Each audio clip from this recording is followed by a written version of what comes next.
Aquí tenemos ya el pase de lista con este con las personas que se conectaron. Ok, sí. Sí, ahora para este semestre le vamos a dar más valor a lo que son los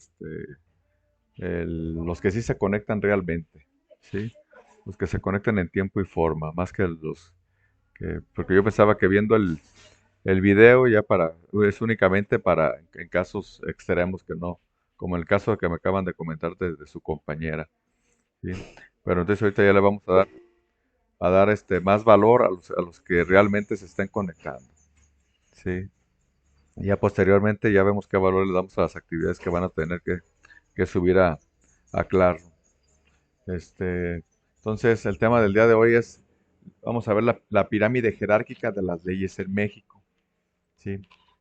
Es decir, cuál ley es la mera mera y hasta la última ley, ¿sí? Que ya más o menos ustedes ya saben. Aquí más o menos les dice, ¿sí pueden visualizar la pantalla?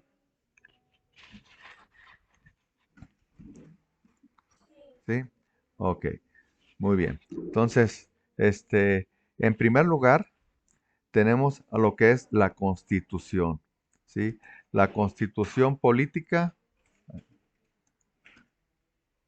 de los Estados Unidos mexicanos, ¿sí? Y va a la par, ¿sí? Con lo que son los tratados internacionales de que México sea parte.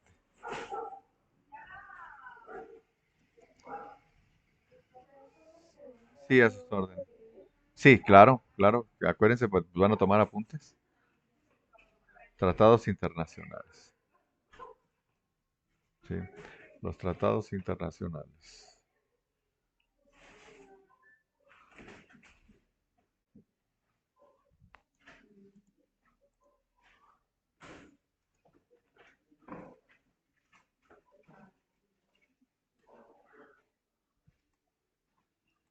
Bien, este, sobre todo es esto hablando en materia fiscal, lógicamente, que es nuestra materia, ¿sí? Que nuestra materia es de las personas físicas, ¿sí? Entonces, aquí nada más vamos a...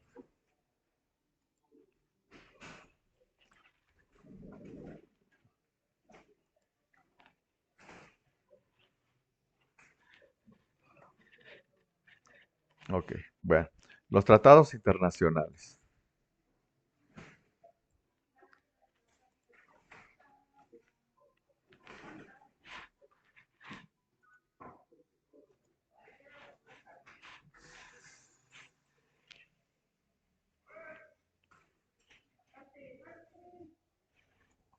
Ok, ¿sí? Eso es lo que está en primer término. ¿Sí? Constitución política de los Estados Unidos mexicanos, es decir, ninguna ley está por encima de los perdón, de la Constitución política. Y además, aparte con la modificación que hubo en lo que es la Constitución, precisamente en su artículo primero, donde en esa reforma incluyeron a lo que son los tratados internacionales en el artículo primero. Entonces, ya están a la par de la Constitución, lo que son los tratados internacionales. A la Constitución también se le conoce como lo que es la Carta Magna. Es decir, ninguna ley que sea creada puede ir en contra de lo que diga la Constitución. Todas las leyes que se hacen, pues son precisamente, o no deben de contravenir a la Constitución y se derivan precisamente de esta, ¿sí? De la misma Constitución.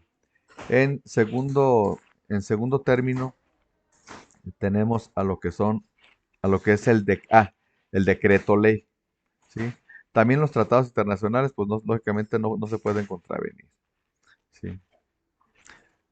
Bien, entonces, en segundo término, quedamos que están el decreto ley. Decreto, decreto ley. ¿Quién hace el decreto ley? Decreto ley. Bien, el decreto ley está hecho o únicamente lo puede hacer el presidente de la República, es decir, el poder ejecutivo. ¿Sí? Presidente de la República. ¿Sí? Únicamente puede hacer el decreto. Ahorita los voy a poner y luego los voy a explicar. ¿Sí? Este, también tenemos en tercer término lo que son ya las leyes. Las leyes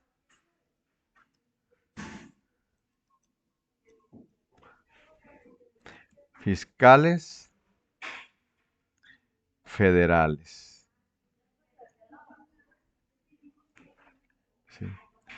¿Sí? Como ejemplo podemos poner lo que es la ley del impuesto del ISR, que se acuerdan que vimos que la clase anterior vimos la estructura, ¿sí? Lo que es la ley del IVA, es decir, la ley del impuesto al valor agregado, ¿sí? Otro ejemplo es la ley del IEPS, ley del IEPS. Ese es el ejemplo que podemos dar de lo que son las leyes fiscales federales aquí en México, ¿sí? Sí. Sí, es el tercero, o sea, este es el primero es la Constitución, lo que, bueno, le hice un poquito chueco, aquí la pirámide. El segundo es el decreto ley y el tercero son las leyes fiscales federales en México. Sí, sí, sí, no, es esa parte. Y ya por último, que aquí se me están ya moviendo este,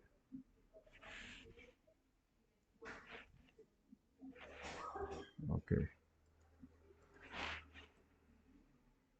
ok. Y por último tenemos los reglamentos a las leyes fiscales federales. Como por ejemplo el reglamento de la ley del ISR. No, Aquí, aquí se me borraron o qué, o qué onda. Sí, es el reglamento de la ley del impuesto sobre la renta, el reglamento de la ley del IVA, perdón, la, sí, y la ley del IEPS, sí. Y aquí tenemos los reglamentos, el reglamento de la ley del ISR, el reglamento de la ley del IVA y el reglamento de la ley del IEPS, es decir, el impuesto especial sobre producción y servicios, ¿sí? Y si se fijan aquí, aunque las letras no me salieron muy bien, por fuera está el Código Fiscal de la Federación, ¿sí? Eso se los voy a explicar aquí. Código Fiscal de la Federación, Código Fiscal de la Federación, ¿sí? Está por fuera, ¿sí? Como ya lo mencioné, la primer, la primer ley es la Constitución Política, ¿sí? Que va de la mano con los tratados internacionales, ¿sí?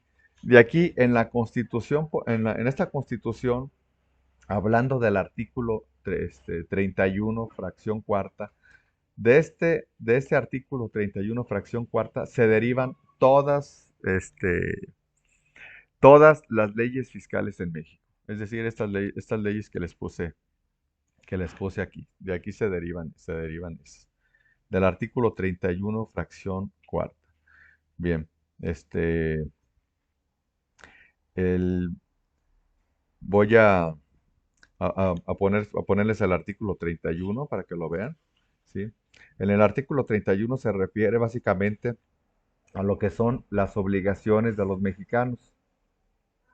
Y como ya lo mencioné, de dónde se derivan todas las leyes, de la fracción cuarta, ¿sí? Es porque aquí dice, son obligaciones de los mexicanos, dice aquí contribuir para los gastos públicos, así de la Federación como de los estados y de la Ciudad de México y del municipio en que resida. ¿De qué manera se van a pagar los impuestos? Aquí me lo dice, de manera proporcional y equitativamente, ¿sí? ¿Se acuerdan que la clase pasada les comentábamos sobre la estructura y les preguntaba que a qué se refería con impuestos sobre la renta? ¿Recuerdan que les dije que era sobre la rentabilidad? ¿Sí? Entonces, de acuerdo a esto, bueno, voy a mencionar rápidamente uno por uno. Dice el artículo 31, dice, es obligación, ¿sabes qué? Ser responsable de que sus hijas, hijos o pupilos o menores de 18 años vayan a las escuelas para recibir la educación obligatoria, ¿sí? Entonces, ese es el artículo primero. Artículo 2 nos dice que deben de asistir, en este caso deben de realizar su instrucción cívica y militar, es decir, deben de hacer su servicio militar. Esto es al momento de que cumplan los 18 años, sobre todo ¿para qué? Para que se supone que es para que les enseñen el manejo de armas y disciplina militar. ¿Esto para qué? Pues esto es en caso de que nuestro país entre a guerra, pues tengan los conocimientos para poder defender al país. Sí. El 3 dice alistarse y servir en los cuerpos de reserva conforme a la ley para asegurar y defender la independencia del territorio y el honor y los intereses. Y el artículo 4 sí que es precisamente en la materia de nuestro estudio, es contribuir para los gastos públicos, así de la Federación como de los estados, de la Ciudad de México y del municipio en que resida, de manera proporcional equitativamente. ¿Qué significa esto? De que debemos de pagar los impuestos. ¿A qué nos referimos con proporcional equitativamente? En este caso, que quien gane más, pues pague más, el que gane menos, pague menos, ¿sí? Es decir, se debe de dar trato igual a los iguales y por lo tanto, pues un trato desigual a los desiguales. Es a lo que se refiere lo que es el artículo 31, fracción cuarta, ¿sí? Entonces, de aquí se derivan precisamente estas leyes fiscales aquí en México. ¿Sí? Entonces este, aquí para que ustedes pongan que de aquí el artículo 31, fracción cuarta, ¿sí? Bien, el decreto ley, ¿qué es el decreto ley? Bien, el decreto ley es una facultad que tiene el presidente de la República y que está precisamente arriba de las leyes fiscales en México y que donde básicamente pone beneficios, ¿sí? Son beneficios que pone el presidente en esos decretos. Por decir, en esta época de pandemia se le hubiera ocurrido decirle al presidente, o sea, ¿saben qué? Ahora las empresas, por esto que pasó de la pandemia, se reduce la tasa del impuesto sobre la renta. En lugar del 30% van a pagar, por decir, el 25%, que bueno, no lo hizo, pero bien se hubiera podido hacer en un decreto ley, ¿no? ¿Y por qué está arriba? Pues precisamente como la ley dice otra cosa, ¿sí? La ley dice el 30%. Si el presidente nos hubiera dicho, bueno, van a pagar menos impuestos, ¿cómo lo hubiera podido hacer? Pues a través de un decreto ley, ¿sí? Y que como está arriba, pues se le hace caso primero, ahora sí que se le hace caso a la ley que esté más arriba, ¿sí? Bien, después tenemos lo que son las leyes fiscales federales, ¿sí? Como lo que es la ley del impuesto sobre la renta, que ya vimos, la ley del IVA, que es el impuesto al valor agregado, y lo que es la ley del IEPS, ¿sí? Y por último tenemos los reglamentos a estas leyes. ¿Sí que vienen los reglamentos? Pues obviamente en los reglamentos vienen eh, este, reglas para hacer más fácil la aplicación de la ley, ¿sí? Eso es lo que viene precisamente en los reglamentos, ¿sí? Nos facilita la aplicación de las leyes fiscales federales, ¿sí? Y por último les comentaba que por el lado de afuera, no dentro de la pirámide, está lo que es el Código Fiscal de la Federación, ¿sí? El Código Fiscal de la Federación, pues les puedo comentar que son disposiciones de carácter general y aplicación supletoria.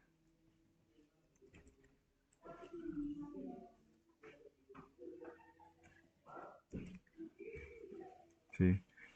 ¿A qué se refiere esto de aplicación supletoria? ¿Sí? Que en dado caso de que exista alguna laguna en alguna de las leyes, o bien reglamentos, eh, de lo que es lo que estamos viendo de la pirámide jerárquica. Entonces, el Código Fiscal de la Federación es el que nos puede ayudar a apoyar en esa laguna que pudiera existir en esa ley. ¿Sí? Por eso es aplicación supletoria. ¿Qué significa el supletorio? Es decir, que suple las deficiencias que pudiera haber en las leyes y o reglamentos. ¿Sí? Es a lo que se refiere el Código Fiscal de la Federación. ¿Sí? Entonces, esto es la pirámide jerárquica de las leyes en México. ¿Alguna duda, comentario?